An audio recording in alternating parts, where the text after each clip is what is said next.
সন্ত ৰামপাল গুৰু মহাৰাজ হৈছে এনে এজন মহাপুৰুষ যিজনে নিজৰ সত্য ভক্তি, তত্ত্বজ্ঞান, কৰোণা আৰু সেৱাৰ বলত সমাজত এক নতুন আদৰ্শ বলৱৎ কৰিছে। সন্ত ৰামপাল গুৰু মহাৰাজৰ নেতৃত্বত তেওঁৰ সকলো সৎলোক আশ্ৰমে কৰা বিস্ময়কৰ সমাজ কল্যাণমূলক কামে সমাজখনক সোণালী ভৱিষ্যতৰ এক নতুন আশা দেখুৱাইছে। সন্ত ৰামপাল গুৰু মহাৰাজৰ পৰা নাম দীক্ষা গ্ৰহণ কৰাৰ পিছত লাখ লাখ লোকৰ কৰ্কট ৰোগ, এইডছ আদি দুৰাৰোগ্য ৰোগ নিৰাময় হ'ল। সন্তজনাৰ জ্ঞানৰ পৰা অনুপ্ৰাণিত হৈ তেওঁৰ অনুগামীসকলে লাখ লাখ ইউনিট ৰক্তদান কৰে। সন্তজনাই লাখ লাখ ভগ্নী কন্যাৰ যৌতুকমুক্ত বিয়াৰ আয়োজন কৰালে। সন্তজনাই লাখ লাখ মানুহক ড্ৰাগছ আসক্তিৰ পৰা মুক্ত কৰিলে। কোটি কোটি ধ্বংসপ্ৰাপ্ত পৰিয়াল শান্তিত লাগিল। সন্তজনাৰ আশ্ৰমত সমাৱেশৰ সময়ত বিনামূলীয়া চকুৰ চিকিৎসা আৰু দন্ত চিকিৎসাৰ ব্যৱস্থা কৰা হয়। সন্ত ৰামপাল গুৰু মহাৰাজৰ দ্বাৰা পৰিৱেশ সুৰক্ষাৰ উদ্দেশ্যে সময়ে সময়ে বৃহৎ পৰিসৰত বৃক্ষৰোপণ কৰা হয়। সন্তজনাই আৰ্তজনক তাৎক্ষণিক সকাহ দিবলৈ এম্বুলেন্স সেৱা আৰম্ভ কৰিছে। সন্তজনাই তেওঁৰ অনুগামীসকলক তেওঁলোকৰ শৰীৰ দান কৰিবলৈ অনুপ্ৰাণিত কৰে, যাতে মানৱতাৰ সেৱা আৰু চিকিৎসা ক্ষেত্ৰত উন্নতি কৰিব পৰা যায়। সন্ত ৰামপাল গুৰু মহাৰাজৰ সকলো আশ্ৰমত প্ৰতিদিনে বিনামূলীয়া ধৰ্মভোজৰ আয়োজন কৰা হয়, য'ত প্ৰতিবাৰেই প্ৰতিটো জাতি, প্ৰতিটো ধৰ্মৰ মানুহে একেলগে বহি ভোজন কৰে।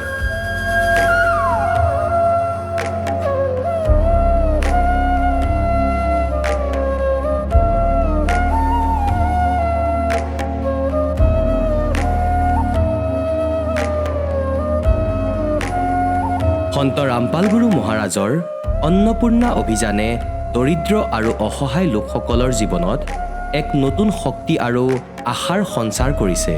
ঘৰে ঘৰে খাদ্য সামগ্ৰী আৰু প্ৰয়োজনীয় সাহায্য প্ৰদান কৰি সন্ত ৰামপাল গুৰু মহাৰাজে মানুহক দুখ আৰু অসহায় অৱস্থাৰ সৈতে যুঁজিবলৈ শক্তি প্ৰদান কৰিছে।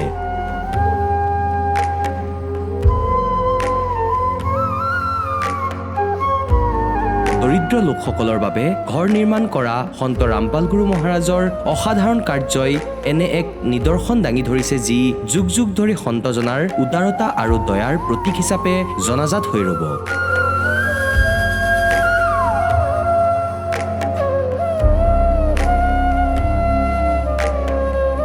সন্ত ৰামপাল গুৰু মহাৰাজৰ আশ্ৰমত সহস্ৰাধিক বৃদ্ধ বৃদ্ধাই শ্ৰদ্ধা আৰু মৰমেৰে জীৱন যাপন কৰাৰ সুযোগ পায়। তেওঁলোকৰ থকা খোৱাৰ আৰু স্বাস্থ্যৰ সম্পূৰ্ণ দায়িত্ব সন্ত ৰামপাল গুৰু মহাৰাজে বহন কৰে। অনাথ শিশুৰ বাবে সন্ত ৰামপাল গুৰু মহাৰাজৰ সকলো আশ্ৰম বিশেষ বৰদানতকৈ কম নহয়, য'ত তেওঁলোকক শিক্ষা, সংস্কাৰ আৰু ভৱিষ্যতৰ বাবে উন্নত সুবিধা প্ৰদান কৰা হয়। বানপানী, ভূঁইকঁপ বা মহামাৰী যিয়েই নহওক, সন্ত ৰামপাল গুৰু মহাৰাজ আৰু তেওঁৰ অনুগামীসকল সদায় আৰ্তজনৰ বাবে আগৰণুৱা হৈ থাকে। ক'ভিড মহামাৰীৰ সময়ত সন্ত ৰামপাল গুৰু মহাৰাজৰ আশ্ৰমৰ পৰা কোটি কোটি লোকক খাদ্য, ঔষধ আৰু জীৱন ৰক্ষক সামগ্ৰী যোগান ধৰা হৈছিল।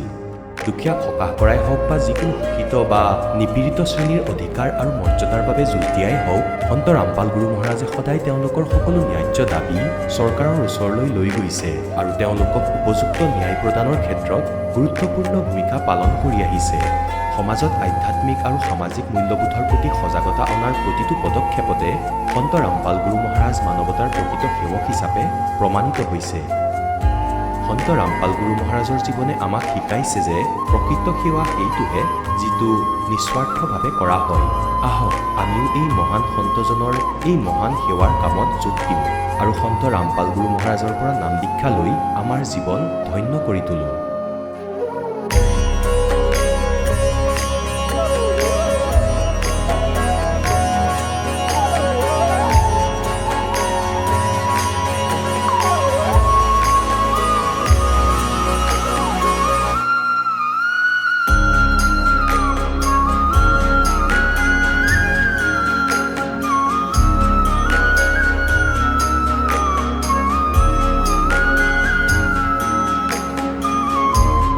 আপোনালোকক পৰিয়ালৰ সৈতে সৎলোক আশ্ৰমলৈ আন্তৰিকতাৰে আমন্ত্ৰণ জনোৱা হ'ল।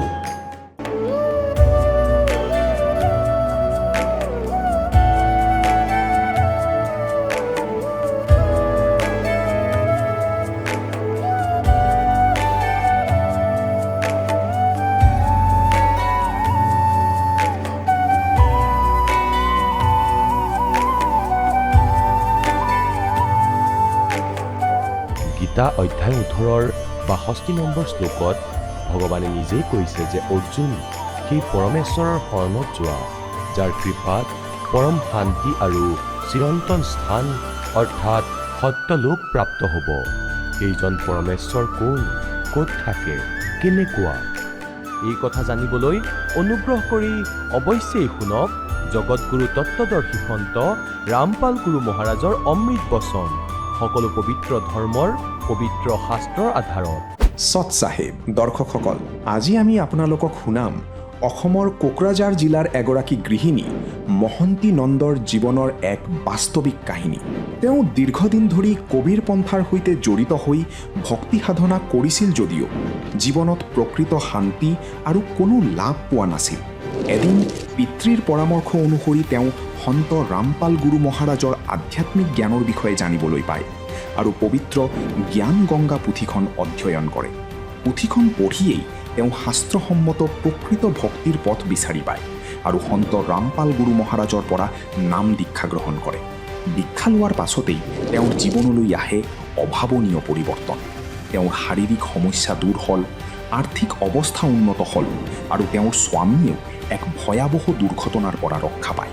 প্ৰকৃত সদ্গুৰুৰ জ্ঞানে কেনেদৰে তেওঁৰ সমগ্ৰ জীৱন সলনি কৰিলে, আহক পলম নকৰি মহন্তী নন্দৰ নিজৰ মুখেৰেই শুনো। নমস্কাৰ। নমস্কাৰ ছাৰ। পোনপ্ৰথমে আপোনাৰ শুভ নামটো জনাওকচোন। আমাৰ মহন্তী নন্দ। আপুনি ক'ৰ পৰা আহিছে? আমি কোকৰাঝাৰ ডিষ্ট্ৰিক্টৰ চালাগাটিৰ পৰা, আসামৰ পৰা আহিছোঁ। সন্ত ৰামপাল গুৰু মহাৰাজৰ পৰা আপুনি নাম দীক্ষা কেতিয়া লৈছিল? 2016তে নাম দীক্ষা লৈছিলোঁ আমি। তেখেতৰ পৰা নাম দীক্ষা লোৱাৰ আগতে আপুনি পৰম্পৰাগতভাৱে কিবা ভক্তি সাধনা কৰিছিলনে? হয়, আমি কবিৰপন্থী আছিলোঁ। কবিৰপন্থী হোৱাৰ থাকাতে আমি কবিৰ দেৱকে ভক্তি কৰিছোঁ, বেলেগ দেৱী দেৱতা ভক্তি কৰা নাই আমি। আৰু পূৰ্বতে যি সাধনা আপুনি কৰিলে, গুৰু ধাৰণ কৰি কৰিছিলনে আপুনি? গুৰু ধাৰণ কৰিও কৰিছোঁ আমি। আপুনি যিহেতু কবিৰপন্থী আছিলে, কবিৰ পন্থত থাকি আপুনি গুৰু ধাৰণ কৰি ভক্তি সাধনা কৰি আছিলে, তেনে ক্ষেত্ৰত আপুনি সন্ত ৰামপাল গুৰু মহাৰাজৰ শৰণলৈ কিয় আহিব লগা হ'ল? ৰামপালজী মহাৰাজ যেতিয়া 2014 চনতে কাণ্ড হৈছে, বৰবালা কাণ্ড, তেতিয়া আমি বেলেগ সাধনা কৰি আছিলোঁ। আমাৰ দেউতাবিলাক নাম দীক্ষা লোৱা আছিল। সেই টাইমতে দেৱতা ক'ল যে আমি সৎগুৰু চৰণত নাই, আমাৰ সৎগুৰু চৰণত থাকিলেহে আমাৰ ভক্তিটো লাভ হ'ব। তেতিয়া আমি দেউতাৰ কথা মানা নাই। আমি ভাবিছোঁ আমি আগৰ পৰা কবিৰপন্থী, যিহেতু বেলেগ গুৰু ধাৰণ কৰাৰ কোনো দৰকাৰ নাই আমাৰ। আমি আগৰ পৰাই কবিৰপন্থী, কবিৰ দেৱকে ভক্তি কৰোঁ। এইকাৰণে আমাৰ বেলেগ গুৰু ধাৰণ কৰা বা বেলেগৰ লগত যোৱা আমাৰ কোনো দৰকাৰ নাই। কিন্তু যেতিয়া আমি ৰামপালজী মহাৰাজৰ লিখিত পুস্তক আছে জ্ঞান গংগা, সেইটো পঢ়ি চাইছোঁ। সেইটো পঢ়াৰ পিছতে আমাৰ জ্ঞান হ'ল যে সৎগুৰু কেনেকুৱা হ'লে সৎগুৰু হয় সেইজনে, বা ভক্তি সাধনাটো কেনেকুৱা কৰিলে লাভ পাব। বা আৰু এটা কথা ক'ব খুজিছোঁ, যেনিবা আমাৰ কবিৰপন্থী আগৰ যিটো, সেইটোতে আমাকে কৈছে ব্ৰহ্মা বিষ্ণু মহেশৰ ভক্তি কৰিব নালাগে। সেইজনে কাল হয়, কালেৰ ভক্তি কৰিব নালাগে, অকলে কবিৰদেৱকে ভক্তি যদি কৰা হয় তেনেহ'লে আমি পৰমাত্মাৰ পাম। তো আমি আৰু এইটো নাজানো, কিন্তু মনত এটা প্ৰশ্ন আহিছে যে যদি ব্ৰহ্মা বিষ্ণু মহেশ একো নহয়, তেনেহ'লে গোটেইখিনি মানুহ কিয় ভক্তি কৰি আছে আৰু আমি কিয় কবিৰ ভগৱানকে মানি আছোঁ? সেইটোৰ প্ৰশ্নটো কোনে উত্তৰ দিয়া নাই। কিন্তু সেইজনে জ্ঞান গংগা কিতাপখন পঢ়ি আমি এইটো বুজি পাইছোঁ যে ব্ৰহ্মা বিষ্ণু মহেশ এইটো এৰি দেৱাৰ বস্তু নহয়, এইটোও তিন লোকৰ স্বামী হয়। সেইটোও ভক্তি সাধনা কৰাৰ মানে নিয়মটো বেলেগ, সেইটোহে গম পাইছোঁ আমি সৎগুৰু চৰণত আহি। পিছত আপুনি নাম দীক্ষা কেনেকৈ ল'লে আপুনি? এই জ্ঞান গংগা কিতাপ পুস্তকখন পঢ়ি আমি জ্ঞানটো বুজি পেলাই আমি নাম দীক্ষা লৈছোঁ। আপুনি নাম দীক্ষা ক'ত লৈছিল? আমি ৰহতকত গৈ আমি নাম দীক্ষা লৈছিলোঁ। আৰু আপুনি যিহেতু জনালে যে আপুনি সন্ত ৰামপাল গুৰু মহাৰাজৰ জ্ঞান গংগা নামৰ পুথিখন অধ্যয়ন কৰিলে, লগতে তেখেতৰ জ্ঞান বুজি সন্ত ৰামপাল গুৰু মহাৰাজৰ পৰা বৰ্তমান নাম দীক্ষা লৈ ভক্তি সাধনা কৰি আছে। আৰু আপুনি কবিদেৱক আপুনি কৈছে যে তেওঁ পৰমাত্মা হয়, তেখেতকে আপোনালোকে ভক্তি সাধনা কৰি আছে, আৰু পূৰ্বতেও আপুনি কবিৰপন্থী আছিলে। বৰ্তমান আপুনি যিহেতু ব্ৰহ্মা বিষ্ণু মহেশক আমাৰ সমাজৰ যিসকল শ্ৰদ্ধালু গুৰু আছে তেওঁলোকে আমাক অজৰম বুলি ভক্তি সাধনা দি আহিছে। আপুনি ব্যক্ত কৰিলে যে কবিদেৱে পৰমাত্মা হয়, সেই জ্ঞানটো আপুনি সন্ত ৰামপাল গুৰু মহাৰাজৰ পৰা প্ৰাপ্ত কৰিলে। এই কথাষাৰ কেনেকৈ প্ৰমাণ কৰি দেখুৱাব আপুনি? আমি আগেৰ পৰা সন্ত ৰামপালজী মহাৰাজৰ ভক্তি নাথাকাৰ আগতেও আমি ব্ৰহ্মা বিষ্ণু মহেশকে গোটেইখিনি মানুহ ভক্তি কৰিছে, সাধনা কৰিছে। কিন্তু আমি সেইজনকে পৰমাত্মা বুলি ভক্তি কৰিছোঁ, সেইজনে অজৰ অমৰ বুলি ভক্তি কৰিছোঁ। কিন্তু এইটো সত্য নহয়। আমাকে ৰামপালজী মহাৰাজে এইটো গীতাৰ পৰা, বেদৰ পৰা, যে যিমানখিনি মানে শাস্ত্ৰ আছে ইয়াৰ পৰা খুলি আমাকে দেখাইছে যে ব্ৰহ্মা বিষ্ণু মহেশ নাচবান, এইটোৰ ওপৰতেও পৰমাত্মা আছে, সেইটোৰ ওপৰে আৰু ভক্তি কৰিব পাৰিলে সেইটো মুক্তি হ'ব। কিন্তু ব্ৰহ্মা বিষ্ণু মহেশ এৰি দেওয়াৰ বস্তু নহয়, সেইজনে 3 লোকেৰ স্বামী হয়। যেহেতু আমি সেইজনকে ভক্তি পৰমাত্মা কবিৰ দেবকেহে কৰোঁ, কিন্তু আমি ব্ৰহ্মা বিষ্ণু মহেশকে এৰি দিয়া নাই। সেইজনে আমাৰ সম্মানিত, আমি সেইজনকে সম্মান কৰোঁ। আৰু পূৰ্বতে আপুনি যিহেতু কবিৰ পন্থত আছিলে, সেই পূৰ্বতে যি আপুনি সাধনা কৰি আছিলে, সেই সাধনাৰ দ্বাৰা আপোনাৰ কিবা লাভ হৈছিলনে? আমাৰ একো লাভ হোৱা নাই। আমি সেইটো নাজানো যে ভক্তি কৰিলে কোনো লাভো হয়। আমি আগৰ পৰা যেহেতু পৰম্পৰাগত আমাৰ দেউতা মানে যেটো পূৰ্বপুৰুষ আছিল গোটেইখিনি কবিৰপন্থী আছিল, এইকাৰণে আমিও কবিৰপন্থী, কবিৰ মানি আছোঁ। কিন্তু সেইটো ভক্তি কৰাৰ পিছতে যে কোনো লাভ হয় বা পৰমাত্মা দুখ হৰণ কৰে এইটো আমি নাজানা আছিলোঁ। আমাৰ বহুত অসুবিধা হৈছে, বহুত প্ৰব্লেম হৈছে, কিন্তু আমি কোনোদিনো এইটো বিচৰা নাই যে আমাৰ লাভ হ'ব। কিন্তু আমি এতিয়া গম পাই আছোঁ যে সৎ সাধনা কৰিলে কেনেকা লাভ হয়, আৰু আমি লাভটো পাই আছোঁ। আৰু পূৰ্বতে আপোনাৰ যিবিলাক সমস্যা আছিলে, আপুনি যে এতিয়া এই অলপতে ব্যক্ত কৰিলে, কেনেধৰণৰ সমস্যা আছিলে আপুনি পূৰ্বতে যি সাধনা কৰি আছিল? কেনেধৰণৰ মানে অসুবিধা, যেনিবা আমাৰ শৰীৰতে বহুত প্ৰব্লেম আছিল। মাহতে আমাৰ 3,000-4,000 টকা ডাক্তৰৰ ইয়াতে যাব লাগিছে। মানে প্ৰত্যেক মাহত যদি আমি ডাক্তৰৰ ওচৰতে নাযাওঁ তেনেহ'লে আমাৰ মানে কোনো ঠিক ঠিকানা নাই যে কি হ'ব। কিন্তু এতিয়া এনেকুৱা হৈছে যে আমাৰ ডাক্তৰৰ ওচৰতে যাব নালাগে। যদিও যাব লগা হয়, এনে জ্বৰ চৰ্দি বা অলপ মানে যিখানে আমাৰ হাজাৰ টাকাৰ লাগিছে, ইয়াতে আমাৰ 20 টকা বা 100 টকাৰ ওষুধ খালে আমাৰ এইটো ঠিক হৈ যায়। আৰু অন্য আপুনি কেনেধৰণৰ লাভ পাইছে সেই বিষয়ে অলপ কওকচোন। আমি মেইনটো আমি ভক্তি সাধনা কৰি আমি আধ্যাত্মিক জ্ঞানটো লাভ কৰিছোঁ। তাৰপিছত আমাৰ হাজবেণ্ডটো অটো মানে 3 হুইলাৰ গাড়ীটো চলাই আছিল। সেই টাইমতে আমাৰ হাজবেণ্ডৰ এক্সিডেণ্ট, বহুত বেয়া কৰি এক্সিডেণ্টটো হৈছিলে। কিন্তু ইয়াৰ পৰা আমাৰ ৰামপালজী মহাৰাজ সদগুৰু আমাৰ হাজবেণ্ডক প্ৰাণদান দিছে। মানে এনেকা বেয়া কৰি এক্সিডেণ্টটো হৈছিলে, গোটেইখিনি মানুহ আহি চাইছে যে এনেকা গাড়ীটো কেনেকৈ খাৰা হৈ আছে। ইমান বেয়া কৰি এক্সিডেণ্ট হোৱাৰ পিছতেও না একটা পেচেঞ্জাৰত কিবা ক্ষতি হৈছে, না ড্ৰাইভাৰৰ ক্ষতি হৈছে, আৰু না সি গাড়ীটোৰে ক্ষতি হৈছে। আমি বহুত ডাঙৰ লাভ পাইছোঁ। আৰু তেখেতৰ যিটো দুৰ্ঘটনা হৈছিলে, ক'ত হৈছিল? বঙাইগাঁও আৰু কোকৰাঝাৰৰ মাজত এইটো জাগা আছে, সেই জাগাটো হৈছে, আৰু এই জাগাতে পুখুৰী আছে। এই পুখুৰীতে মানে এনেকা বেয়া কৰে গাড়ীটো এক্সিডেণ্ট হোৱাৰ মানে তলতে যোৱা নাই, কিন্তু গাড়ীটো এনেকাভাৱে খাৰা হৈ আছিল যে গোটেইখিনি মানুহ আহি চায়ে কৈছে যে এইটো কোনো চমৎকাৰ হৈছে। নহ'লে এনেকা এক্সিডেণ্ট 3 হুইলাৰ গাড়ী এনেকা 2টা চাকা যেহেতু তলত আছিল, এটা চাকা দিয়ে গাড়ীটো থিয় হৈ আছিল। সেইকাৰণে গোটেইখিনি মানুহ কৈছে এইটো কোনো পৰমাত্মাৰে এইটো চমৎকাৰ, নহ'লে এনেকা গাড়ী 3 হুইলাৰ এনেকা কোনোদিন থিয় হৈ নাথাকে। গাড়ীখনত কিবা যাত্ৰী কিমানজনমান আছিল? 3জন যাত্ৰী আছিল আৰু আমাৰ হাজবেণ্ডটো আছিলে।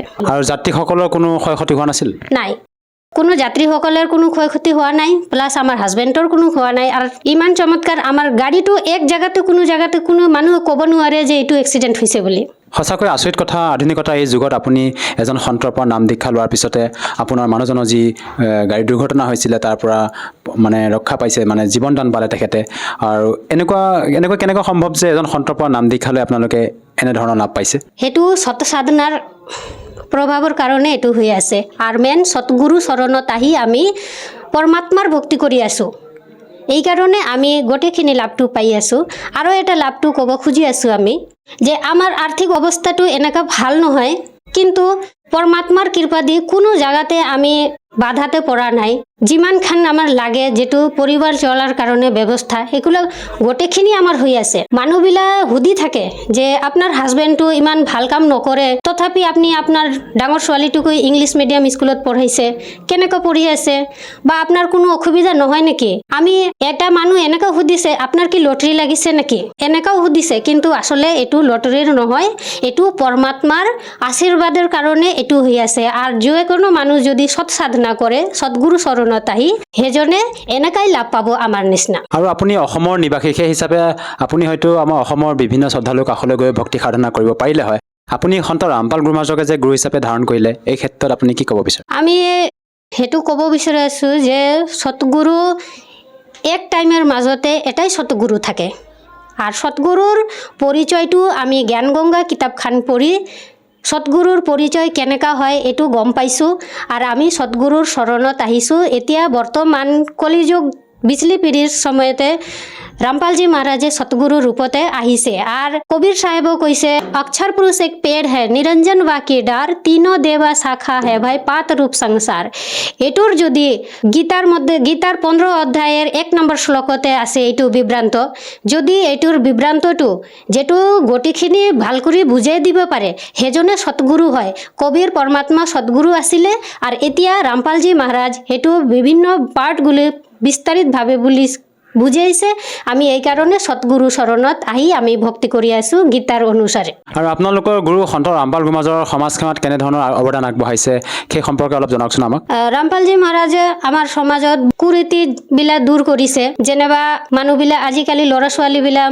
মদ খায় বিচাৰ কৰি থাকে ঘৰৰ কথাবিলাক নুশুনে এনেকা ল'ৰা ছোৱালীবিলাক বহুত ঠিক হৈছে যেহেতু আজি আপুনি আমাৰ এই দৰ্শকসকলৰ সন্মুখত আপোনাৰ অনুভৱ ব্যক্ত কৰিলে যে সন্ত ৰামপাল মহাৰাজৰ পৰা নাম দীক্ষা লোৱাৰ পিছতে আপুনি শাৰীৰিকভাৱে হওক বা আৰ্থিকভাৱে হওক আপুনি বিভিন্ন প্ৰকাৰে লাভ পালে যিসকল দৰ্শকে আজি আপোনাক এই টিভি স্ক্ৰীণত চাই আছে আপুনি তেওঁলোকক কি বাৰ্তা দিব বিচাৰে যাতে তেওঁলোকেও নাম দীক্ষা লৈ আপোনাৰ দৰে লাভ প্ৰাপ্তি কৰিব পাৰে আমি ভক্তি গোটেইখিনি মানুহ কৰি আছো গোটেই সমাজৰ মানুহ ভক্তি কৰি আছে কিন্তু ভক্তি কৰাৰ সত্ত্বেও আমাৰ কোনো সুধাৰ নাই নিচা বস্তু খায় স্ত্ৰীবিলাক নিৰ্যাতন হয় বা ভ্ৰূণ হত্যা হয় বা বহুত এনেকা আছে যেটো কোৱা নাযায় এটো বহুত সমাজত কুপ্ৰথা চলি আছে আমি সন্ত ৰামপালজী মহাৰাজৰ নাম দীক্ষা লৈ আমি এবিলা আজি মুক্তি পাইছো যে আমাৰ যোনে ভক্তি কৰে হেজনে কোনো মানুহে নেশা নাখায় সমাজত চলি থকা যৌতুক প্ৰথাবিলাক দূৰ হৈছে আৰু কুসংস্কাৰবিলাক অন্ধবিশ্বাসবিলাক এইবিলাক দূৰ হৈছে কিয়নো গোটেইখিনি মানুহ শাস্ত্ৰ চাই ভক্তিটো কৰি আছে গতিকে আমি গোটেই সমাজখনিকে প্ৰাৰ্থনা কৰিব খুজি আছোঁ যে মই যেটো লাভ পাইছোঁ গোটেইখিনি সমাজ সকলে মানুহ এই লাভটো পাওক আৰু এইটো সম্ভৱ হ'ব সতগুৰু চৰণত আহি যদি ভক্তি কৰা হয় শাস্ত্ৰ অনুকূল ভক্তি কৰি থাকিলে গোটেইখিনি লাভটো পাব আৰু আমি আৰু কবিৰপন্থী মানুহ যেবিলাক আগৰ পৰা কবিৰপন্থী আছে এইবিলাৰ লগত বিশেষ কৰি ৰিকুৱেষ্ট কৰিব খুজি আছোঁ যে আমি পৰমাত্মা কবিৰদেৱকে ভক্তি কৰি আছোঁ বুলি আপুনি অহংকাৰ নকৰিব যে আমি কিয় সতগুৰু চৰণত বেলেগৰ লগত যাব লাগে সেইটো নহয় আমি আগতে সতগুৰুক তালাশ কৰি আছিলোঁ যে আমি পৰমাত্মা পাম বুলি কিন্তু আসলে সেইটো সতগুৰু নাছিলে আমি নকলি গুৰুৰ জালতে পঢ়িছোঁ আৰু আমি আমাৰ ভক্তিটো সফল হোৱা নাই আৰু এতিয়া সন্ত ৰামপালজী মহাৰাজ সতগুৰু আহি আমাকে জ্ঞানটো বুজাই আছে আৰু আপুনি সকলে জ্ঞান গংগা পুস্তক বা জীৱনৰ সুগম পথ কিতাপখিনি আছে বা ছ'চিয়েল মিডিয়া প্লেটফৰ্মত সন্ত ৰামপালজী মহাৰাজৰ কিবাটো সাৰ্চ কৰিলে গোটেইখিনি সৎসংগবিলাক আহি যাব আপোনালোকে সৎসংগটো চাই লওক বা কিতাপখিনি পঢ়ি বুজি সতগুৰু কেনেকা হয় এটো কি মানে বিচাৰি আপুনি সতগুৰু চৰণত আহি ভক্তি কৰক আপনিও আমাৰ নিচিনা যেবিলাক লাভ পাইছোঁ আপনিও পাব যদি কোনো লোকে তেখেতৰ পৰা নাম দীক্ষা ল'ব বিচাৰে কেনেকৈ ল'ব পাৰিব আপুনি যেতিয়া সৎসংগটো শুনিব বা কিতাপখন পঢ়িব ইয়াৰ তলত নাম্বাৰখিনি আছে SMS কৰিব বা ফোন কৰিলে আপোনাকে আপুনি যে জিলাতে থাকে বা যে ডিষ্ট্ৰিক্টত থাকে সেইটোত ফোন কৰিলে আপুনি আপোনাৰ ডিষ্ট্ৰিক্টৰ যিখানে নামদান চেণ্টাৰ আছে সেইটোৰ লগত সম্পৰ্ক কৰিব পাৰিব আৰু আপুনি নাম দীক্ষা ল'ব পাৰে বহুত বহুত ধন্যবাদ থাকিল তৎ সাহেব দৰ্শকসকল আপোনালোকে শুনিলে সন্ত ৰামপাল গুৰু মহাৰাজৰ পৰা নাম দীক্ষা প্ৰাপ্ত কৰি সুখী হোৱা ভকতৰ অনুভৱ। এতিয়া চাওক জগতগুৰু তত্ত্বদৰ্শী সন্ত ৰামপাল গুৰু মহাৰাজৰ মংগল প্ৰবচন। পুণ্যাত্মাসকল, আপুনি মনুষ্য জীৱনক আৰু পৰমাত্মাৰ এই জ্ঞানক সহজত নল'ব। এয়া কোনো নাটকৰ গান নহয় আৰু ইয়াৰ উদ্দেশ্য কোনো আমাৰ এইটো নহয় যে আমি আপোনালোকৰ দ্বাৰা উপাৰ্জন কৰিবলৈ ইয়ালৈ মাতিছো, বহাই বুজাবলৈ মাতো। আপোনালোকৰ ওপৰত ভয়ংকৰ বিপদ আছে, জন্ম আৰু মৃত্যুৰ। আৰু এই জীৱনতো আপোনালোকৰ ভাগ্যত, আপোনালোকৰ জীৱনত নাজানো কিমান কষ্ট আপোনালোকৰ ওপৰত আহিবলৈ আছে। সেই সকলোবোৰৰে সমাধান ইয়াৰ পৰা হ'ব এই কবিৰ ভগৱানৰ দ্বাৰা। সেইবাবে মতা হয় আপোনালোকক। এয়া কোনো নাটকৰ গান নহয়। পৰমাত্মা আমাৰ বাবে ভ্ৰমি আছিল আৰু ভ্ৰমি আছে 120 বছৰলৈকে। কাৰোবাৰ গালি খালে শিপিনী বুলি কৈছিলে তাতি, আৰু কোনোবাই কিবা কয়, আৰু তেওঁ এই অমূল্য জ্ঞানৰ প্ৰচাৰ কৰিছিলে। একে সময়তে 1000 ঠাইত প্ৰকট হৈ পৰমাত্মাই আজিৰ টিভিৰ দৰে কাম কৰিছিলে, যি কাৰণে সেই পৰমাত্মাৰ সেই কাশীৰ কবিৰ শিপিনীৰ 64 লাখ শিষ্য হৈছিল। কিন্তু সেই সময়ত আমাৰ এইটোৱেই ভুল আছিল যে আমি শিক্ষিত নাছিলো। পৰমাত্মাৰ শৰণলৈ অহাৰ পিছত আমাৰ সুখ বহুত হৈছিলে, আমাৰ কষ্টৰ সমাধান হৈছিল। আমি সকলো ঠাইতে গৈ গুণগান কৰিছিলো তেওঁৰ, যে এইজন পৰমাত্মা বহুত ডাঙৰ সন্ত, তেওঁৰ উপদেশ লৈ আমি বহুত সুখ পালো।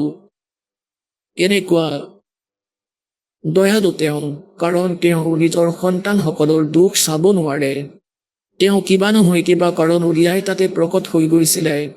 গতিকে সেই সময়ত এনেকুৱা উপকৰণ নাছিলে, এনেকুৱা ক'তোৱে ধৰক আজি ক'ৰবাত কোনোবাই কয় যদি পৰমাত্মাই তাত সৎসংগ কৰি আছিলে, ক'ত?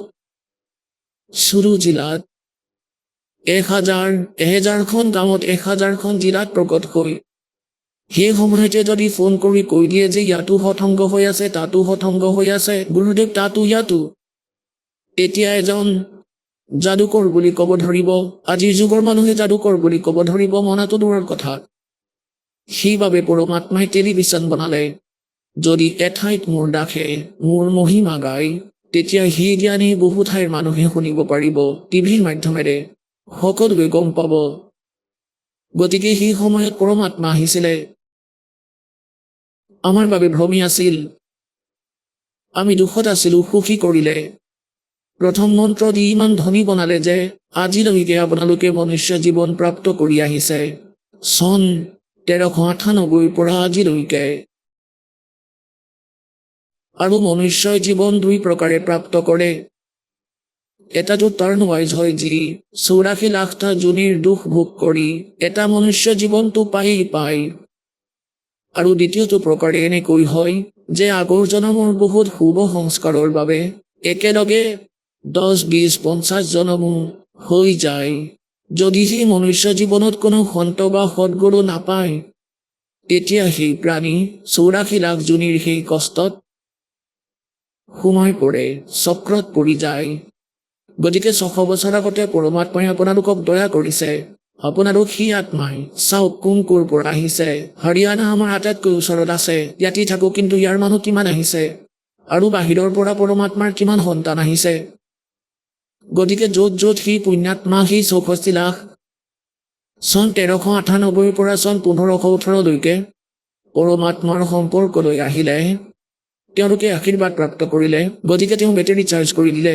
গতিকে সেই চাৰ্জ হোৱা বেটেৰীয়ে আজিলৈকে কাম কৰি আছে। সেইবাবে আপোনালোকৰ অন্তৰত পৰমাত্মাৰ আগ্ৰহো আছে। আপুনি থাকিবই নোৱাৰে ভগৱানৰ অবিহনে। কোনোবাই কিবা সাধনা কৰি আছিল, কোনোবাই সন্তৰ জালত পৰি আছিল, কোনোবা ক'ৰবালৈ গৈছিল। গতিকে সেই সন্তানসকলে য'ত য'ত জন্ম লৈছিলে, প্ৰথমে আহিবই 64 লাখ জন্তু আহিবই। তাৰ পিছত এতিয়া পৰমাত্মাৰ আদেশ বচন যে যিমানবোৰ জীৱ আছে আৰু যিয়ে মানৱ শৰীৰ প্ৰাপ্ত কৰি থাকিব, তেওঁ এই তত্ত্বজ্ঞানৰ পৰা, এই সত্য নামৰ পৰা পৰিচিত হৈ জ্ঞান প্ৰাপ্ত কৰি নাম লৈ তেওঁলোক মুক্ত হ'ব। এতিয়া সেই ফিক্স সময় যি আছিল আহিলে।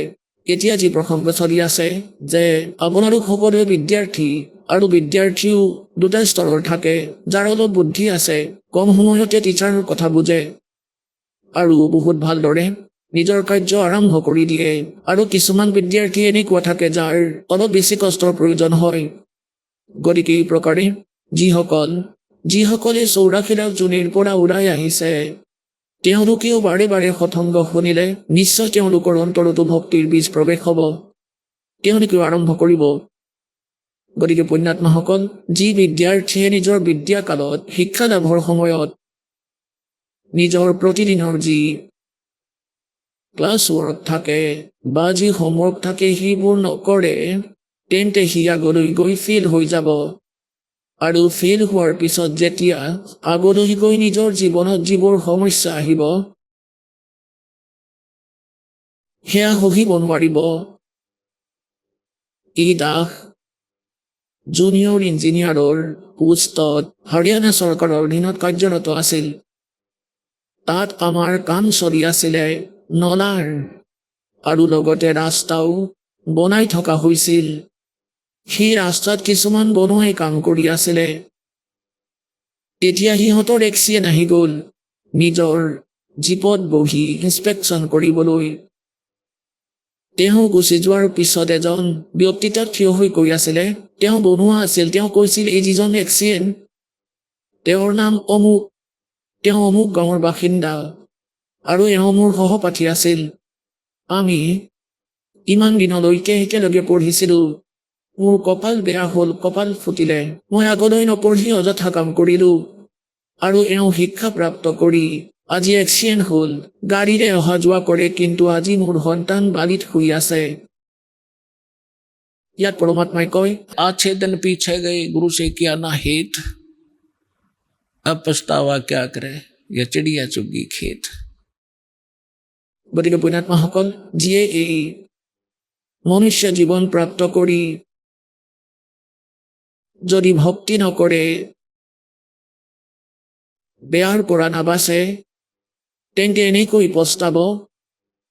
ইয়াৰ পিছৰ জীৱন সিহঁতৰ কুকুৰ গাধৰ হ'ব।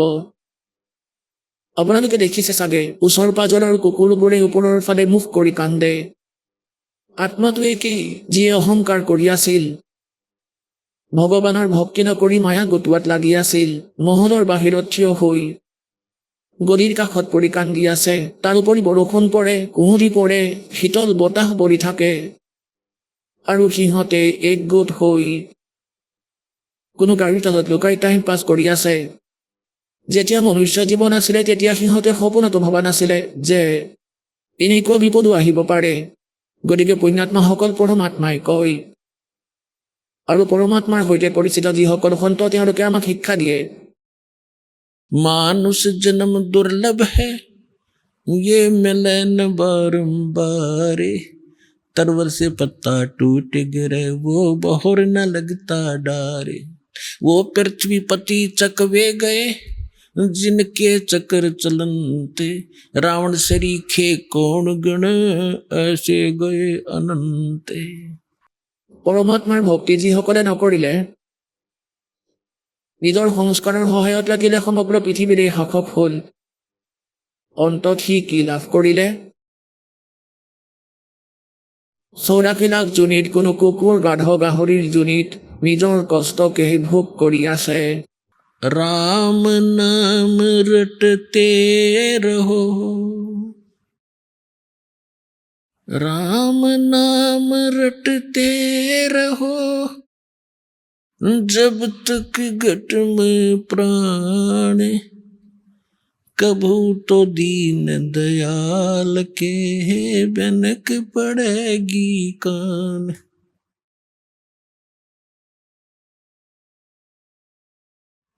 राम रटत कन्या भली, साकट भलो न पूते, छेरी के गल में गलथना, जिसमें दूध न मूत। राम रटत दारिद्र भलो, टूटी घर की छान, वो सुंदर महल किस काम के जहाँ भक्ति नहीं भगवान। राम रटत कोड़ी भलो चू चू पड़े जो चाम। वो सुंदर शरीर किस काम का जा मुख नाही नाम। जिव्या तो वाए भली जो रट हरि नाम। नहीं तो काट के फेंक दियो ये मुख में बलो न चाम। পৰম পিতা পৰমাত্মাই স্বয়ং আহি নিজৰ মৰমীয়াৰ আত্মসকলক মাৰ্গদৰ্শন কৰে, সঠিক দিশ দেখুৱাই। তেওঁৰ দ্বাৰা দিয়া জ্ঞানক সূক্ষ্মবেদ বুলি কোৱা হয়। আৰু সূক্ষ্মবেদত পৰমাত্মাই আমাক কৈছে যে ইয়াৰে যিবোৰ সুখ দেখি আপোনালোক ইয়াতেই সীমিত হ'ল, এয়া ভুল। ঠিকেই আছে, সংস্কাৰবশতঃ আপোনাৰ পৰিয়াল আছে, আপুনি পৰিয়ালৰ পোহপালৰ বাবেও কাম কৰি থাকক, কিন্তু ভগৱানৰ এই নামক আৰু ভক্তিক ইয়াক লগত ৰাখক। ইয়ে আপোনাৰ সকলোবোৰ সংস্কাৰক চিজিল কৰিবলৈ আপোনাক বহুত সহায় কৰিব। যেনেকৈ আগতে হাতেৰে আটা পিহিছিলোঁ, হাতেৰে পশুৰ দানা কাটিছিলোঁ, হাতেৰে বিচি আছিলোঁ বতাহ পাবৰ বাবে, আৰু বহুতো সাধন আছিল। এতিয়া এই সকলোবোৰ কাৰ্য বিদ্যুতেৰে হয়, যিয়ে ইয়াৰ কানেকশ্যন লৈ লয় বিদ্যুতৰ। তেওঁলোকৰ বাবে কিমান সহজ হ'ল। 1 ঘণ্টাতে প্ৰায় আগতে 2 পাচি দানা কাটিব নোৱাৰিছিল, যি ভাল মেচিন আছিলে, কিন্তু হাতেৰে চলাবলগীয়া হৈছিল। কিন্তু বিদ্যুতৰ কানেকশ্যন পোৱাৰ পিছত 1 ঘণ্টাতেই দম হৈ যায়, খুব সোনকালেই কাটি দিয়ে, ভৰাই পেলাই। এই প্ৰকাৰে হাতেৰে পিহোতে 2 ঘণ্টাত 2 কিলো আটাই নহৈছিলে, কিন্তু এতিয়া 2 ঘণ্টাত 2 বস্তা হৈ যায় বিদ্যুতেৰে চলা পিহনিত। গতিকে কোৱাৰ ভাৱে এইটো যে আপোনালোকে যি কাৰ্য কৰি আছিলে তাৰে কেৱল সংস্কাৰহে পাই আছিলে আপোনালোকে। এতিয়া যিহেতু পৰমাত্মাৰ পাৱাৰ আপোনালোকে পালে, এতিয়া পাৱাৰেৰে কাম হ'ব আপোনাৰ কবি ভগৱানৰ শক্তিৰে। তেতিয়া চাব কিমান সহজ হৈ পৰিব। গতিকে আমি এয়া লগত ৰাখিব লাগিব। আমি লগত ৰাখিলোঁ, কিন্তু কানেকশ্যন ভালদৰে হোৱা নাছিল, সেইবাবে পাৱাৰ পোৱা নাছিলোঁ যিয়ে আমাৰ কাম কৰিব। যেনে আমি অন্য দেৱতাৰ পূজা কৰিছিলোঁ, তেওঁলোকৰ পৰা পোৱা শক্তিৰ বেটেৰী সীমিত ধৰণৰ আছিলে। ইয়াৰ দ্বাৰা সকলো কাম কৰিব পৰা নাছিলোঁ। আৰু তেওঁলোকে এটা নিয়ম বনাই থৈছে, যিয়ে যেনেকুৱা কাম কৰিব তেনেকুৱাই ফল পাব। কাৰোবাৰ ভাগ্যত যদি কিবা দুখ আছে তেন্তে দেৱতাই, আনকি ব্ৰহ্মলৈকে, আৰু যি পৰব্ৰহ্ম যাক কয় অক্ষৰ পুৰুষলৈকে, তেওঁলোকে আপোনাৰ ভাগ্যত থকা, কপালত থকা পূৰ্ব নিৰ্ধাৰিত যি সংস্কাৰ, তাতে কোনো পৰিৱৰ্তন কৰিব নোৱাৰে। मासा घटे न तिल बधे विद ना लिखे जो लेख। सच्चा सतगुरु मेट कर ऊपर मारे मेख। গতিকে পুণ্যাত্মাসকল যেতিয়া পূৰ্ণ পৰমাত্মাৰ দাস, তেওঁৰ কৃপাপাত্ৰ সন্ত বা স্বয়ং মালিকেই আহে। 600 বছৰ আগতে স্বয়ং পৰমাত্মা আহিছিলে, আৰু সেই সময়ত কোনো এনেকুৱা প্ৰচাৰ প্ৰসাৰৰ সাধন নাছিলে যি আজিকালি উপলব্ধ। আজিকালি যিকোনো মানুহেই যিয়ে মিডিয়াত কাম কৰে, টিভিত ভাষণ দিয়াৰ সুযোগ পায়, তেতিয়া তেওঁ 1,00,000-2 লাখ মানুহক মূৰ্খ বনাই, কিয়নো জিজ্ঞাসু সকলে তেওঁক সন্ত বুলি ভাবি পিছে পিছে ফুৰে। আৰু সেই সময়ত 64 শিষ্য পৰমাত্মাৰ হৈছিলে। সেয়া কোনো জ্ঞানেৰে নহয়, পৰমাত্মাই বাণী কৰেতো আত্মাবোৰ আকৰ্ষিত হয়, কিন্তু তেওঁলোকক ভগৱানে সুখ দিছিল। তেওঁ দুখত থকা চাবই নোৱাৰে মৰমীয়াল আত্মাবোৰক। তেওঁ পৰমাত্মা দয়ালু। তেন্তে তেওঁ কি কয়? তাৰ বাবে কৈছে যে मासा घटे न तिल बधे विद ना लिखे जो लेख। और सच्चा सतगुरु मेट कर ऊपर मारे मेख।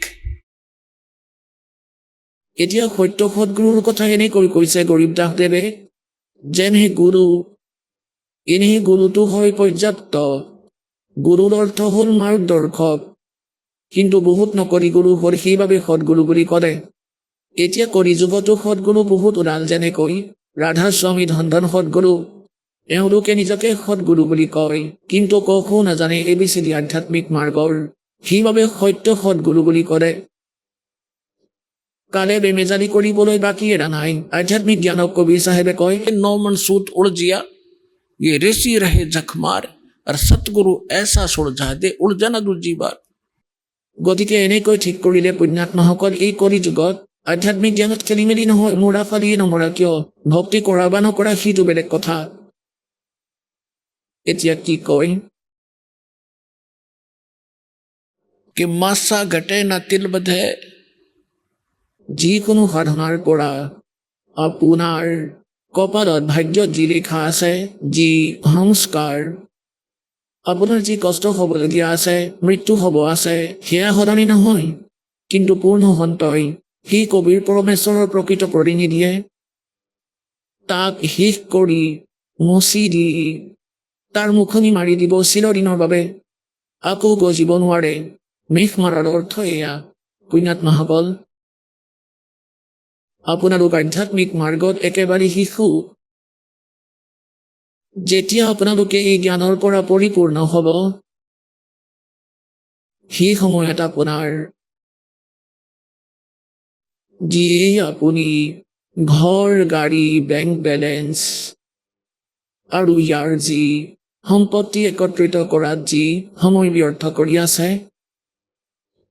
সেয়া এনেকুৱা যেন লাগিব যেনেকৈ বালক সৰু সৰু ল'ৰা ছোৱালীয়ে খেলনাৰে খেলে। যি প্ৰকাৰে পৰমাত্মাই নিজৰ বাণীত কৈছে,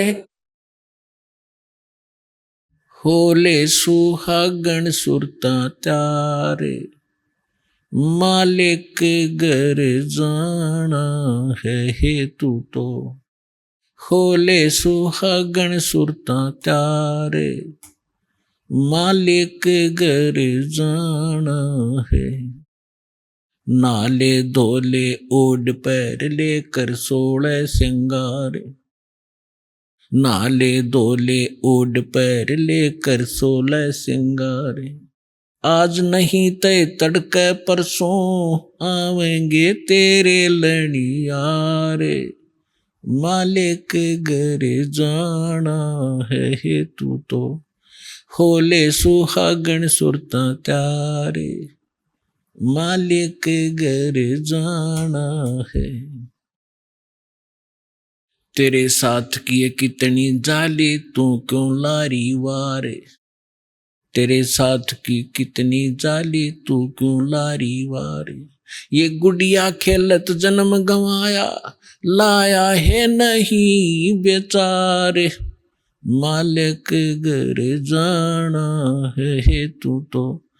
होले सुहागण सुरता त्यारे मालिक घर जाना है हेतु तो।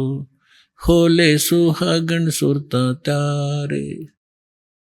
सतगुरु हमारे बानिया हे करते बनज व्यवहारे। सतगुरु हमारे बानिया हे करते बनज व्यवहार।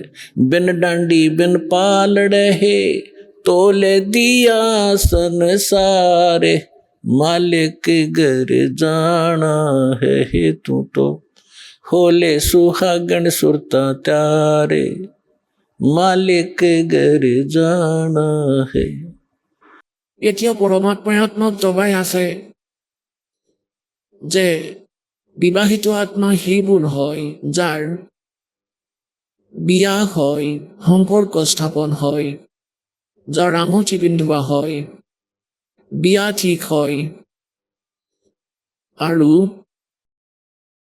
যাৰ বিয়া ঠিক হয়, আঙুঠি পিন্ধোৱা হয়, বিয়া হৈ যায়, তেওঁ সি নিজৰ স্বামীৰ ঘৰলৈ যাব পাৰে। যেতিয়ালৈকে ছোৱালী কুমাৰী হৈ থাকে স্বামীৰ ঘৰলৈ যাব নোৱাৰে। গতিকে কোৱাৰ ভাৱ এইটো যে যাৰ উপদেশ প্ৰাপ্ত হৈ গৈছে তেওঁ বিবাহিত আত্মা হৈ গ'ল, পৰমাত্মাৰ সৈতে বান্ধ খালে। তেওঁ এতিয়া নিজৰ যেনেকৈ ইয়াত নিয়ম আছিলে সেই আধাৰতে পৰমাত্মাই জ্ঞান দিছে যে যি ছোৱালীয়ে বহুত যৌতুক লৈ গৈছিলে তেতিয়া শাহু শহুৰে ভাল পাইছিলে।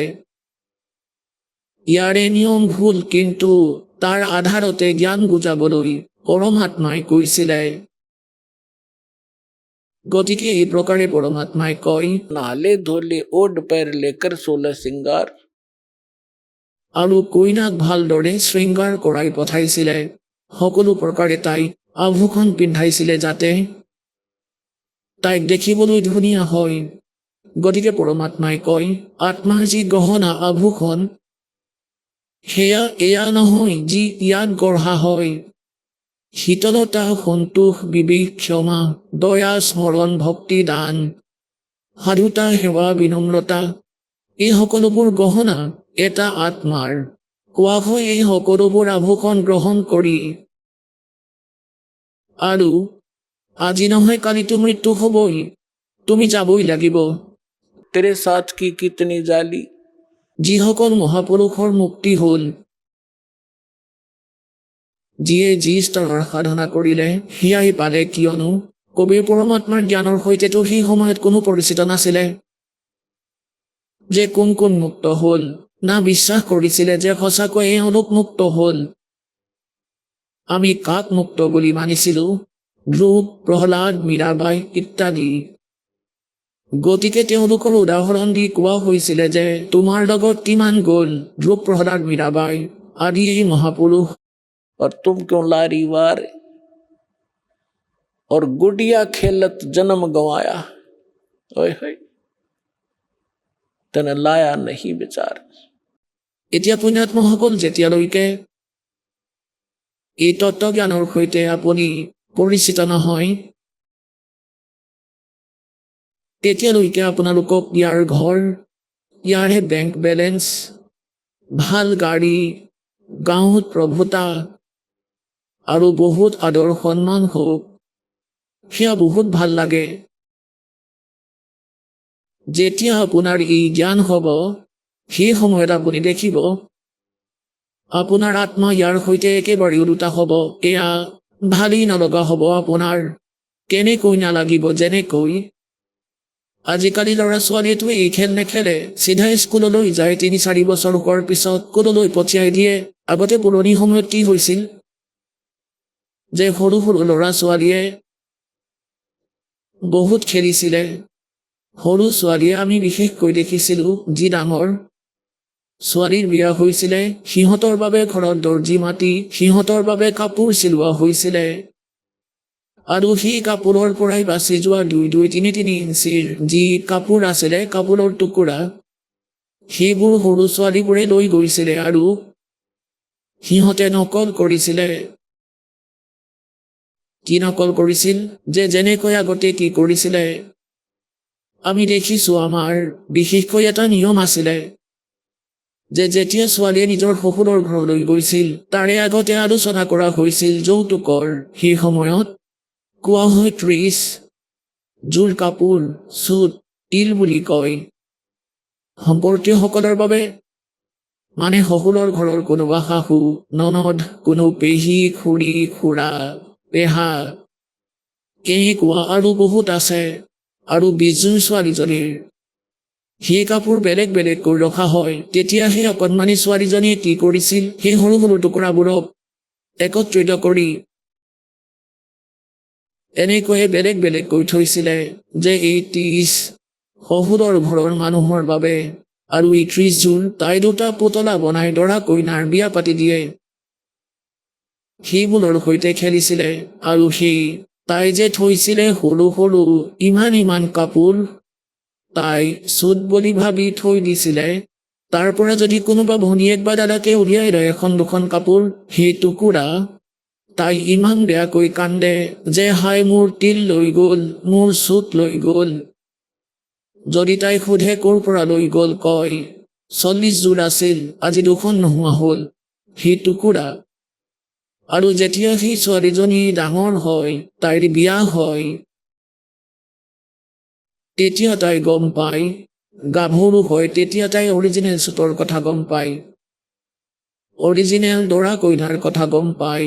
তেতিয়া যদি কয় আহা খেলাহি, এইবোৰৰ লগত তাই খেলিব নোৱাৰে কেতিয়াও। গতিকে পুণ্যাত্মসকল, আপোনালোকে আজি যি ইয়াৰ সম্পত্তিবোৰক ঘৰ মহল বনোৱাত জীৱন নাশ কৰি আছে, সেয়া এই খেলনাৰে খেল খেলাৰ দৰে। আৰু যি সময়ত আপোনাৰ এই মেচিউৰিটি আহিব, আপোনাৰ বুদ্ধি বিচাৰ পৰমাত্মাৰ আধ্যাত্মিক জ্ঞানেৰে, তেতিয়া যদি আপোনাক কোনোবাই কয় এই ঘৰ বনোৱা, মহল বনোৱা, এটা প্লট দিম, তেতিয়া ক'ব হ'ব নালাগে, এতিয়াতো সত্য ৰূপত প্লট কিনিম, ইয়াত মই বহুত কিনিলোঁ। कहते कोट जन्म तन भर मत होगे, कुछ ना हाथ लगा रे, कुकर सुकर खरबया बोरे, कौआ हंस बुगारे। कोटि जन्म तू राजा की, न मिटी न मन की आशा, भिक्षुक होकर दर दर घूम्या, मिला न निर्गुण रासा। इंद्र कुबेर ईश की पदवी, ब्रह्मा वरुण धर्मराया, विष्णुनाथ केलपुर को जाके फिर भी वापस आया। असंग जन्म तन मरता होगे, जीवित क्यों न मरे रे, द्वादश मद महल मुठ बोरे, बहुर न दे धरे रे। दोजक बहिष्ट सभी ते देखे, राजपाट के रसिया, तीन लोक से तिरपत नाही, ये मन भोगी खसिया।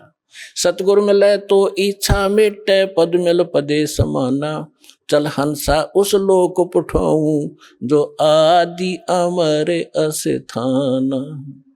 चार मुक्ति जा चंपी करती, माया होरी दासी, दास गरीब अभय पद पर से, वो मिले राम अविनाशी। যি মহাপুৰুষসকলক পৰমাত্মাই পালে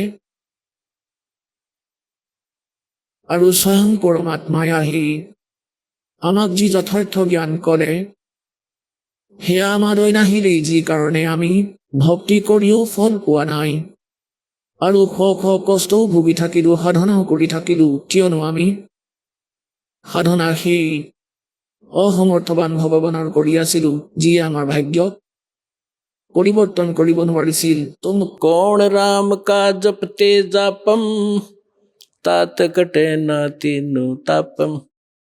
समर्थ का शरणाग हो, रंग होरी हो, कबू न हो एकाज राम, रंग होरी हो।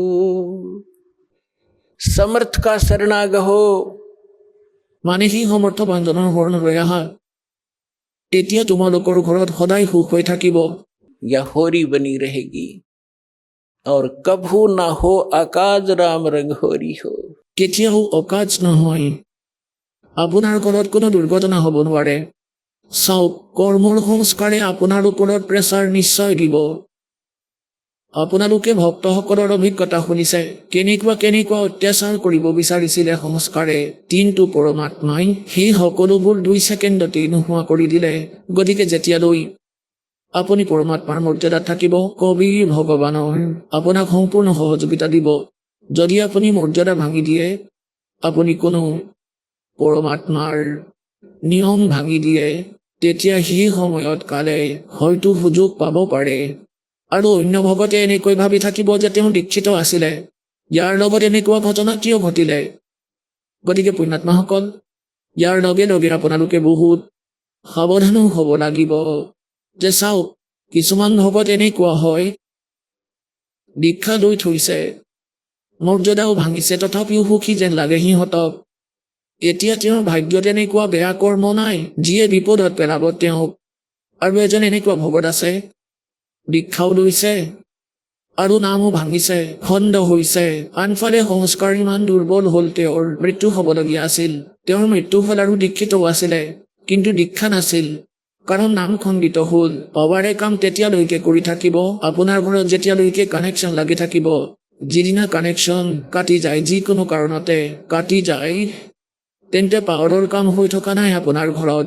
তাৰ বাবে পৰমাত্মা কবিৰ চাহেবে কয়, जब लग हंसा हमरी आना, काल लगे ना तेरा बाना।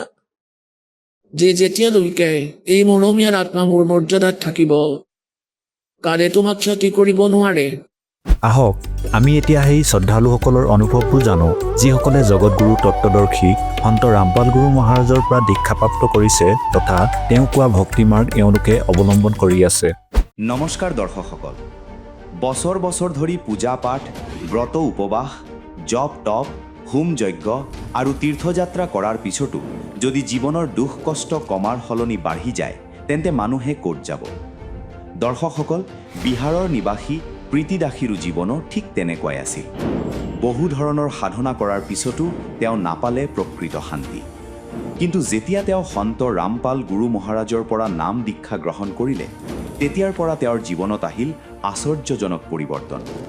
আচলতে এনে কি জ্ঞান পালে যাৰ দ্বাৰা তেওঁ লাভ কৰিলে শাৰীৰিক মানসিক সুখ আৰু প্ৰকৃত শান্তি? আহকচোন শুনো প্ৰীতি দাসীৰ অনুপ্ৰেৰণাদায়ক কাহিনী তেওঁৰ নিজৰ মুখেৰে। নমস্কাৰ। সৎ চাহেব। কি নাম আপোনাৰ? প্ৰীতি দাসী। প্ৰীতি, আপুনি ক'ৰ পৰা আহিছে? নালন্দা জিলা হিলচাৰ পৰা আহিছোঁ। প্ৰীতি, আপুনি সন্ত ৰামপালদেৱ মহাৰাজৰ পৰা নাম দীক্ষা কেতিয়া ল'লে? 2019-ত। প্ৰীতি, আপুনি এতিয়ালৈ কি কি ভক্তি সাধনা কৰিলে? ছাৰ, ভক্তি সাধনাটো মই কৰা নাছিলোঁ কিয়নো মই বহুত বেমাৰত আছিলোঁ আৰু মানুহে কয় এই পূজা ইত্যাদি নকৰে, সেইকাৰণে তাই বেমাৰত আছে। গতিকে তেওঁলোকে কোৱাৰ বাবে তাৰপিছত মই দেৱী দুৰ্গা, কালী মাতা এওঁলোকক মই নাৰিকল ইত্যাদি উচৰ্গা কৰিবলৈ ধৰিলোঁ আৰু তথাপিও মোৰ স্বাস্থ্য ভালৰ ফালে অহা নাছিল। তাৰ পাছত মোৰ ঘৰৰ ওচৰত এজনী বাইদেউ থাকে ওচৰৰে, তেওঁৰ ওচৰলৈ গ'লোঁ আৰু তেওঁক সুধিলোঁ যে আপুনি এইবোৰ কি কৰে? সৎ চাহেব কি? আপুনি নখতো নখ পালিচ নলগায়? মই তেওঁক প্ৰশ্ন সুধিবলৈ ধৰিলোঁ আৰু তেতিয়া তেওঁ ক'লে যে মই পূৰ্ণ পৰমাত্মাৰ ভক্তি কৰোঁ, যি বৰ্তমান সন্ত ৰামপালদেৱ মহাৰাজৰ ৰূপত হিচাৰলৈ আহিছে। মই ক'লোঁ যে বাইদেউ আপুনি এটা কাম কৰক, মোকতো ডক্টৰে হাত দাঙি দিছে আৰু মই সুস্থ হ'ব বিচাৰোঁ, মোৰ এই কেঞ্চাৰৰ দৰে বেমাৰ ঠিক কৰি দিবনে? গতিকে সেই সময়ত মই প্ৰায় 20জনমান ডক্টৰৰ ওচৰলৈ গৈছিলোঁ, যেনে ধৰক IGMS, কংকৰবাগত এজন সন্তোষ নামৰ ডক্টৰ আছে, তেওঁৰ ওচৰলৈ গ'লোঁ। তেওঁ ক'লে যে এবাৰতো আপোনাক অপাৰেশ্যন কৰাইছোৱেই, গতিকে আকৌ এবাৰ সেই বস্তুটোৰে অপাৰেশ্যন কৰা নহ'ব। ফিচাৰ আছিলে মোৰ, সেয়া কেঞ্চাৰৰ দৰে বেমাৰ, আৰু ক'লে যে এই বস্তুটোৰ অপাৰেশ্যন নহ'ব, চিকিৎসা নাই ইয়াৰ, আপুনি খুব বেছি 6 মাহ জীয়াই থাকিব আৰু তেতিয়ালৈ আপুনি ঔষধ খাব লাগিব। না মই বহিব পাৰিছিলোঁ, মই শুয়েই আছিলোঁ, বিষত কেঁকাই আছিলোঁ। ফিচাৰ এনেকুৱা এটা বেমাৰ যিটো হ'লে এনি টাইম বিষেই হৈ থাকে।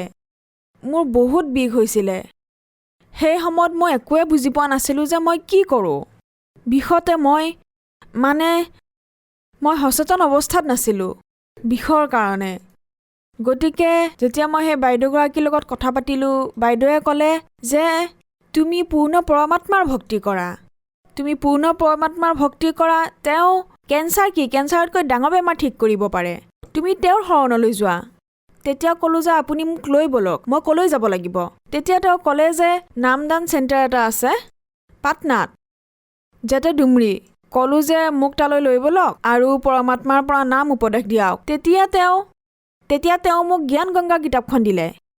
গতিকে জ্ঞান গংগা কিতাপখন মই সেই অৱস্থাত নাছিলোঁ যে মই জ্ঞান গংগা কিতাপখন পঢ়িব পাৰোঁ। সন্ত ৰামপালদেৱ মহাৰাজৰ এনেকুৱা চমৎকাৰ হ'ল, যেতিয়া মই কিতাপখন ঘৰলৈ লৈ গ'লোঁ আৰু এনেই শুই মই সেই কিতাপখন পঢ়িলোঁ আৰু পঢ়ি মই তেতিয়া এনেকুৱা চমৎকাৰ হোৱা দেখিলোঁ যে মোৰ যি বিষ আছিল আধা কিতাপ পঢ়াৰ পিছতেই ঠিক হৈ গ'ল। তাৰপিছত মই আকৌ তেওঁৰ ওচৰলৈ গ'লোঁ, আমাৰ ওচৰৰ যি বাইদেউগৰাকী আছিল তেওঁৰ ওচৰলৈ আকৌ গ'লোঁ। তেতিয়া তেওঁ আৰু এখন কিতাপ আকৌ দিলে, জীয়াই থকাৰ পথ, আৰু ক'লে যে তুমি এইখনো পঢ়িবা, কাৰণ জ্ঞান হোৱাটো বহুত প্ৰয়োজনীয়। তাৰপিছত যেতিয়া মই কিতাপখন পঢ়িলোঁ তেতিয়া সন্ত ৰামপালদেৱ মহাৰাজৰ এনেকুৱা দয়া হ'ল যে মোক নাম উপদেশ দিয়াৰ বাবে মোক বাইদেউগৰাকীয়ে ইয়ালৈ ডুমৰিলৈ লৈ আহিলে। তালৈ গৈ মই সন্ত ৰামপালদেৱ মহাৰাজৰ পৰা নাম উপদেশ ল'লোঁ। প্ৰীতি, আপোনাৰ যি সমস্যা আছিল, যি বেমাৰ আছিল, সন্ত ৰামপালদেৱ মহাৰাজৰ পৰা নাম দীক্ষা লোৱাৰ পিছত আপোনাৰ সমস্যা আৰু বেমাৰ ভাল হ'লনে? ছাৰ, বেমাৰতো চিন চাবেই নাই বৰ্তমান মোৰ লগত। এনেকুৱা লাগে যেন মোৰ কেতিয়াও বেমাৰ হোৱাই নাছিল। সন্ত ৰামপালদেৱ মহাৰাজৰ এনেকুৱা দয়া হ'ল যে আজি মই সুস্থ, আৰু মোৰ ফিচাৰ বেমাৰ হৈছিল। যি কেঞ্চাৰৰে ৰোগ হয় আৰু ডক্তৰেতো মোক হাত দাঙি দিছিলে যে যোৱা। আৰু মোৰ যি হাজবেণ্ড তেওঁ ক'লে যে যিহেতু তুমি নাবাচা গতিকে তোমাৰ নামত খৰচ কৰাটো ব্যৰ্থ। আমাৰ প্ৰায় 10-12 লাখ টকা খৰচ হৈ গৈছিলে। মোৰ সকলোবোৰ বস্তুৱেই শেষ হৈ গৈছিলে আৰু মোৰ এনেকুৱা লাগিছিল যেন মোৰ সকলো শেষ হৈ গ'ল। মোৰ কাৰণে একো বাকীয়েই থকা নাই। মোৰ সৰু সৰু 2টা সন্তান আছে। যেতিয়া সিহঁতলৈ চাওঁ মোৰ এনেকুৱা লাগিছিল যেন পৃথিৱীত মোৰ একোৱেই বাকী নাই। কিন্তু পৰমাত্মা সন্ত ৰামপালদেৱ মহাৰাজ তেওঁ মোৰ ভগৱান। আজি তেওঁৰ দয়াত মই একেবাৰে সুস্থ। আৰু কি ক'ম মই ভগতদেৱ, তেওঁতো সৰু সুৰা লাভ দিয়েই থাকে। পৰমাত্মাই দয়া কৰিছে, সন্ত ৰামপালদেৱ মহাৰাজদেৱে দয়া কৰিছে। ডক্তৰে কৈছিলে যে 6 মাহৰ পিছত তুমি মৰি থাকিবা। আৰু 6 মাহৰ পিছত মোৰ এনেকুৱা লাগিছিল যেন মই মৰিয়েই থাকিম। গতিকে যেতিয়া মই গুৰু সন্ত ৰামপালদেৱ মহাৰাজৰ পৰা নাম উপদেশ লৈ ভক্তি কৰিলোঁ, মই কওঁ যে মোৰ এনেকুৱা লাগিল মই কিবা অমৃতহে পাইছোঁ। আৰু মই ঘৰলৈ গৈ সকলোবোৰ ঔষধ আৰু ৰিপৰ্ট সকলোবোৰ পেলাই দিলোঁ, জ্বলাই দিলোঁ যে আৰু মই ঔষধ খোৱাৰ কোনো প্ৰয়োজন নাই। আজি মোৰ 2.5 বছৰ হ'বলৈ গৈ আছে ছাৰ। আজিলৈ মই 1 পইচাৰো ঔষধ খোৱা নাই। মোৰ গুৰুদেৱৰ এনেকুৱা কৃপা। আৰু 16 দিনত যেতিয়া মই নাম উপদেশ লৈ ঘৰলৈ আহিলোঁ তেতিয়া মোৰ হাজবেণ্ডে ক'লে যে মোৰ দ্বাৰা এইবোৰ নহ'ব। তেওঁ একেবাৰে নাস্তিক আছিলে। 7টা দিনেই ননভেজ খাইছিল, নিচা কৰিছিল। এয়াতো তেওঁৰ অভ্যাসেই আছিল। আৰু মোক কৈছিলে যে বেমাৰ তোমাৰ হৈছে, তুমি ঠিক হৈ যোৱা। যেতিয়া পৰমাত্মাৰ দয়াত মই সুস্থ হৈ গ'লোঁ, মাত্ৰ সন্ত ৰামপালদেৱ মহাৰাজৰ এনেকুৱা দয়া হ'ল, মালিকৰ এনেকুৱা দয়া হ'ল যে 16 দিনৰ পিছতেই মোৰ হাজবেণ্ডে পৰমাত্মাৰ পৰা নাম উপদেশ ল'লে আৰু আজি তেওঁ ভক্তি কৰি আছে। সন্ত ৰামপালদেৱ মহাৰাজৰ এনেকুৱা দয়া হ'ল। আজি আমি সমগ্ৰ পৰিয়াল, মোৰ 2টা সন্তান, মোৰ হাজবেণ্ড আৰু মই চাৰিওটাই পৰমাত্মাৰ দয়াত ভক্তি কৰি আছোঁ। আজি আমি বহুত সুখী। আগতে আমাৰ ঘৰত হাই কাজিয়াও হৈছিলে বহুত, কাৰণ মই বেমাৰত পৰি আছিলোঁ। বেমাৰৰ কাৰণে মোৰ হাজবেণ্ডে কৈছিলে যে মোৰ ঘৰ যাবলৈ মনেই নাযায়, দিনে ৰাতিয়ে কেকায়ে থাকা। আজি মোৰ সেই জীৱনে হাঁহি ধেমালিৰ মাজেৰে পাৰ হৈ আছে। মই সন্ত ৰামপালদেৱ মহাৰাজৰ দয়াত মোৰ এই বেমাৰ মাত্ৰ 32 বছৰ বয়সতেই লাগি গৈছিল। এই বেমাৰ এনেকুৱা লাগিছিল যেন মোৰ জীৱনটো কি ইমানেই, কিন্তু নহয়। যেতিয়া মন্দিৰলৈ পূজা কৰিবলৈ গৈছিলোঁ লাগিছিল যেন ভগৱান নায়েই, এইবোৰ কেৱল মাটিৰ মূৰ্তিহে, শিলৰ মূৰ্তি। কিন্তু নহয়, ভগৱান আছে আৰু তেওঁ এতিয়াও আছে, হিচাৰলৈ আহিছে। আৰু তেওঁৰ নাম সন্ত ৰামপালদেৱ মহাৰাজ। যাওক, নিজৰ মুক্তি কৰক পৰমাত্মাৰ পৰা। সন্ত ৰামপালদেৱ মহাৰাজৰ পৰা নাম দীক্ষা লোৱাৰ পিছত আপুনি বহুত লাভ পালে। যিসকল দৰ্শকে আজি আপোনাক টিভিত চাই আছে, বিশেষকৈ মহিলাই, তেওঁলোকক আপুনি কি ক'ব? ছাৰ, মই উপদেশ দিবলৈ বা কাকো একো কোৱাৰ যোগ্য নহয়। কেৱল নিজৰ ভাই ভনীসকলক বিনম্ৰ নিবেদন এইটোৱেই কৰোঁ যে আপোনালোক আহক আৰু পূৰ্ণ পৰমাত্মা আহিছে সন্ত ৰামপালদেৱ মহাৰাজৰ ওপৰত। তেওঁৰ দ্বাৰা নিজৰ জীৱনৰ কল্যাণ কৰাওক। যিসকল দৰ্শকে টিভিত এই প্ৰগ্ৰেমটো চাই আছে আৰু সন্ত ৰামপালদেৱ মহাৰাজৰ পৰা নাম দীক্ষা ল'ব বিচাৰিছে, তেওঁলোকে কি কৰিব লাগিব? ভগতদেৱ বহুত চেনেলত পৰমাত্মাৰ সৎসংগ মানে সন্ত ৰামপালদেৱ মহাৰাজৰ সৎসংগ আহে। তাত বহুতকেইটা ফোন নাম্বাৰ দিয়া থাকে। এতিয়াতো পৰমাত্মাৰ দয়াত ফেচবুক, টুইটাৰ, হোৱাটছআপ সকলোতে সেৱা চলি আছে পৰমাত্মাৰ। আৰু তাত বহুতকেইটা নম্বৰ দিয়া থাকে। তাৰ পৰা নম্বৰ লৈ তাত ফোন কৰক। ওচৰত য'ত নামদান কেন্দ্ৰ আছে তালৈ গৈ নাম উপদেশ লওক আৰু নিজৰ জীৱনৰ কল্যাণ কৰাওক। ধন্যবাদ। সৎ চাহিব।